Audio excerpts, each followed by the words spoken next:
भगवान हमारे भीतर हैं, फिर भी हम दुखी क्यों होते हैं? क्या आपने कभी यह सोचा है, जब भगवान हमारे ही भीतर हैं, तो हम दुखी क्यों होते हैं? क्या यह विरोधाभास नहीं है? अगर ईश्वर हमारे हृदय में है, तो फिर जीवन में इतना दुख, तनाव और असंतोष क्यों? आज हम इस प्रश्न का उत्तर भगवद गीता और जीवन के दो गहरे उदाहरणों के माध्यम से जानने का प्रयास करेंगे। भगवान हमारे भीतर हैं, इसका क्या मतलब है? श्री कृष्ण अर्जुन से कहते हैं, ईश्वरः सर्वभूतानां हृदयेषु तिष्ठति।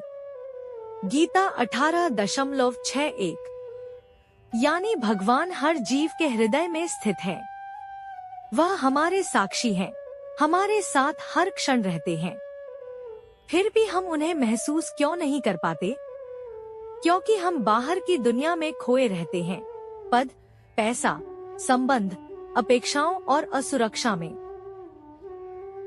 पहला उदाहरण, राधा और मोबाइल। राधा एक युवा छात्रा थी।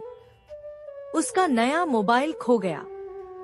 वह बहुत परेशान हो गई, रोने लगी। माँ ने पूछा, क्या हुआ? राधा बोली, मेरे सारे फोटो, चैट्स, सब कुछ चला गया। माँ ने मुस्कुराकर पूछा, तू दुखी मोबाइल के जाने से है, या तुझ में जो खालीपन है उससे? राधा चुप हो गई।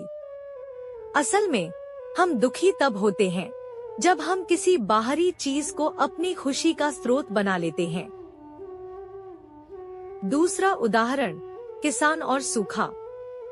एक किसान की फसल सूखे में बर्बाद हो गई। वह दुखी होकर बोला, भगवान, आप मेरे भीतर हैं, फिर भी मुझे इतना कष्ट क्यों? उसी रात उसे सपना आया। भगवान बोले, मैं तेरे भीतर हूँ, लेकिन तू मेरे बजाय अपनी अपेक्षाओं में जी रहा है। तू मुझसे जुड़, फिर देख, दुख सिर्फ एक अनुभव होगा, पर कष्ट नहीं बनेगा। दुख का असली कारण अपेक्षाएं और अलगाव। हम दुखी इसलिए होते हैं क्योंकि हम अपने मन, शरीर और इच्छाओं को ही सब कुछ मान बैठते हैं। श्री कृष्ण गीता में कहते हैं, मन एव मनुष्याणां कारणं बंध मोक्षयोः। यानी मन ही बंधन और मुक्ति का कारण है। जब मन विषयों और अपेक्षाओं में बंधा होता है, तो दुख अनिवार्य है। जब मन भगवान से जुड़ता है, तब वही जीवन सुखमय हो उठता है। समाधान, ईश्वर से पुनः जुड़ना। तो अब सवाल ये है, हम दुख से बाहर कैसे आएं? पहला उपाय, प्रतिदिन कुछ समय मौन में बैठें, ध्यान करें और आत्मा से जुड़े। दूसरा उपाय, गीता के श्लोक पढ़े, समझे और जीवन में उतारे। कर्मण्येवाधिकारस्ते, मतलब काम करते जाओ, फल की चिंता मत करो। तीसरा उपाय, सेवा करें, प्रेम बांटे और अहंकार त्यागे। जब हम भीतर के ईश्वर को अनुभव करने लगते हैं, तब बाहर का दुख हमें तोड़ नहीं पाता। अंत बटा निष्कर्ष, भगवान हमारे भीतर हैं, ये कोई कल्पना नहीं, बल्कि एक सच्चाई है।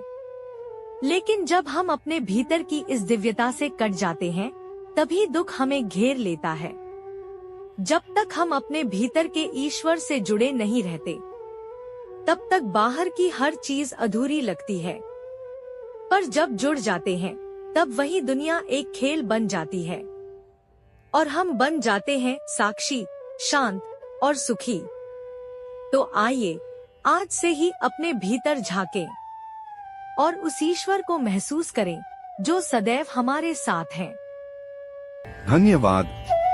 अगर आपको यह वीडियो पसंद आया हो तो लाइक करें, कमेंट करें और शेयर करें। हमारे चैनल @गीता ज्ञानम KP को सब्सक्राइब करें और भगवद गीता के ज्ञान से जुड़े रहें। नए वीडियो की सूचना पाने के लिए घंटी आइकन दबाएं। जय श्री कृष्ण।